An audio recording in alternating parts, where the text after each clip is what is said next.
Suivi temporel d'une transformation chimique. Alors, exercice 4. Alors, cet exercice, on va le résoudre en deux parties. Alors, cet exercice a pour objectif de suivre l'évolution au cours du temps de la réaction de l'éthanoate de méthyle avec une solution d'hydroxyde de sodium. C'est une réaction de saponification. Cette transformation chimique est lente et totale. Alors, dans un bécher, on verse un volume V qui est égal à 2-10-4 d'une solution de 10-4 mètres cubes d'une solution SB d'hydroxyde de sodium de concentration CB et on lui ajoute à un instant T0 considéré comme origine des dates une quantité NE de l'éthanoate de méthyle qui est égale à la quantité de NB, N de la base.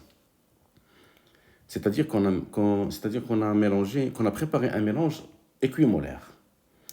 L'étude expérimentale a permis de tracer la courbe de la variation de la conductance G en fonction du temps. Première question, l'inventaire des ions. Alors, première question, les ions en solution.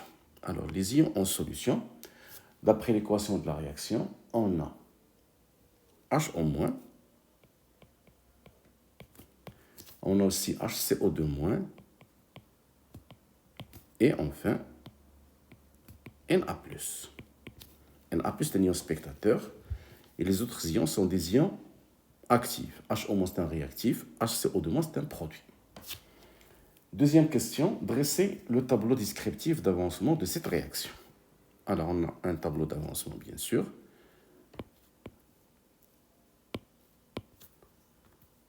Donc, qui est déjà tracé. HCO2, HCH3 plus HO-, ça donne HCO2- plus CH3OH. Alors, à l'instant T égale à 0, à l'instant T0, au début de la transformation, la quantité de l'ester, c'est NE. La quantité de H-, c'est NB, qui est égal à CB fois V. Les produits, c'est 0, 0.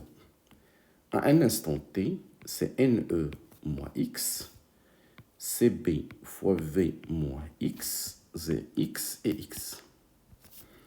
À l'instant T final, NE moins X max, CB fois V moins X max et X max. Alors, c'est la deuxième question. Dresser le tableau d'avancement de cette réaction. Montrer que la conductance G, pour la troisième question, montrer que la conductance G s'écrit sous forme de moins 0,72 fois X plus 2,5 10-3 en Siemens. Alors, on va commencer par l'expression de la conductance G. Alors, on a G est égal à K fois sigma à chaque instant P, qui est égal à K fois la somme des lambda fois les concentrations des ions. Alors, la première valeur lambda, on va l'appeler lambda 1. C'est pour les ions HCO2-, fois la concentration de HCO2- à un instant T, plus lambda 2 pour les ions HO- fois la concentration de HO- aussi à l'instant T, et plus lambda 3 fois la concentration des ions Na+.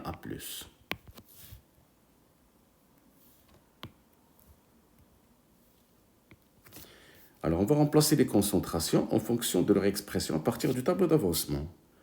Donc, G égale, à l'instant T, égale à K fois lambda 1. Alors, la concentration de HCO2- à partir du tableau d'avancement, c'est X sur V, plus lambda 2 des ions HO-. HO-, c'est un réactif.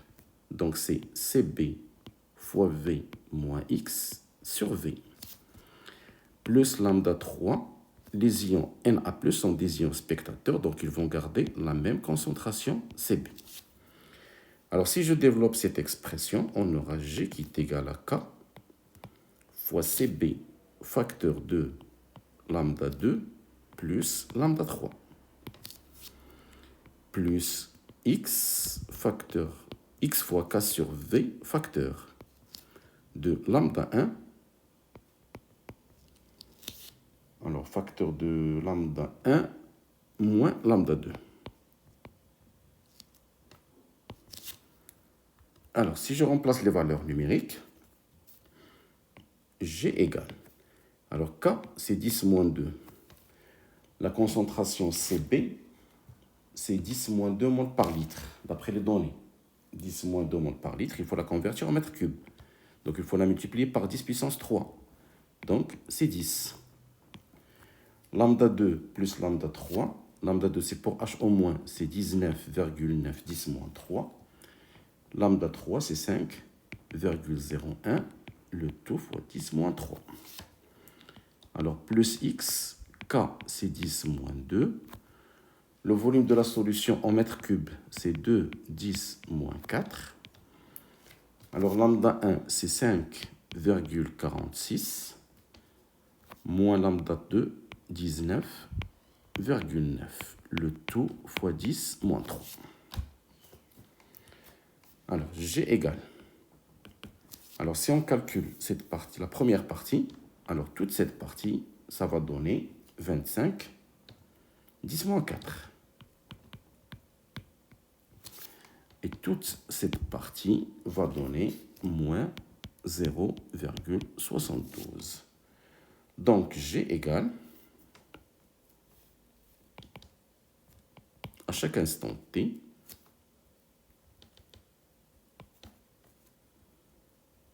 alors G, à un instant t, égale 2,5 10 puissance moins 3, moins 0,72 fois x à l'instant t.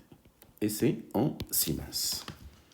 Voilà, et c'est l'expression de la conductivité, la conductance G à chaque instant t, en fonction de x, bien sûr.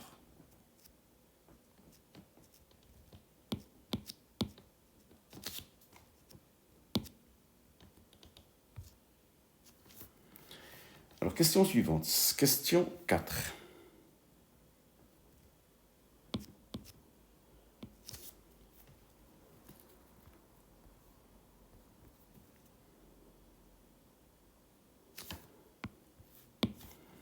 Question 4, alors je vais refaire l'écriture.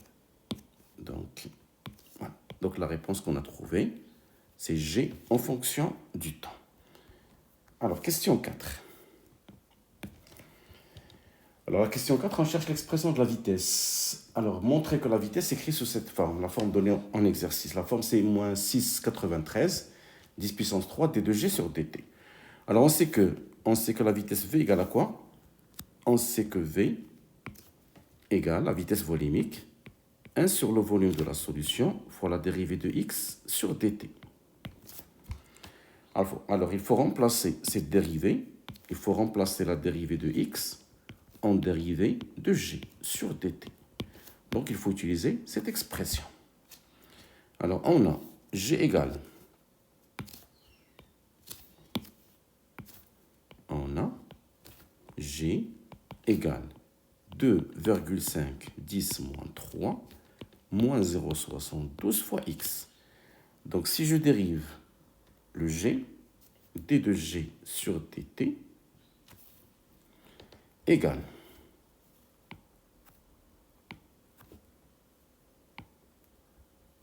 donc d de g sur dt égale, alors la dérivée du premier terme c'est 0, c'est constant, donc c'est moins 0,72 fois d de x sur dt, ce qui va donner d de x sur dt égale à moins 1 sur 0,72 fois d de g sur dt. Donc, la vitesse, c'est 1 sur le volume fois moins 1 sur 0,72 fois d de g sur dt. Alors, si on remplace le volume par sa valeur, en mètres cubes, le volume qui est égal à 2, 10 moins 4 mètres cubes, on aura la vitesse v qui est égale à moins 1 sur 2, 10 moins 4 fois 0,72 fois d de g sur dt. Alors, tout calcul fait, ça va donner moins 6,94 10 puissance 3 fois d de g sur dt. Et c'est l'expression de la vitesse volumique de cette réaction. Et c'est en mol mètres moins 3 et minutes moins 1. On trouve la vitesse en mètres cubes parce qu'on a gardé le volume en mètres cubes.